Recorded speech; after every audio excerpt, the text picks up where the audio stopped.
North Korea's leader Kim Jong Un has called for a fundamental change of the nation's agricultural production.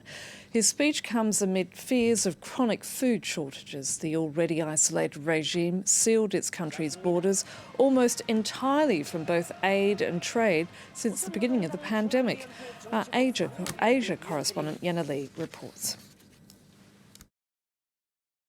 Not much detail has been revealed about what exact changes Kim Jong Un wishes to see, but there we have it. Once again, the North Korean leader suggesting that there are food supply issues or problems within his country, or at least that his country is failing to meet the targets.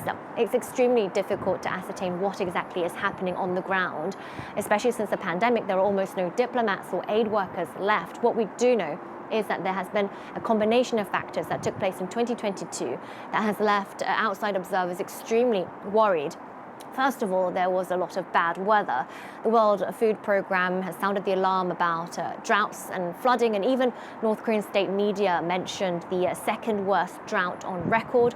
Then there have been these border closures related to the pandemic. What little aid and trade that had been trickling in to North Korea dropped drastically. Now, Pyongyang has recently started to reopen these borders little by little, notably with China. Finally, there have been sanctions.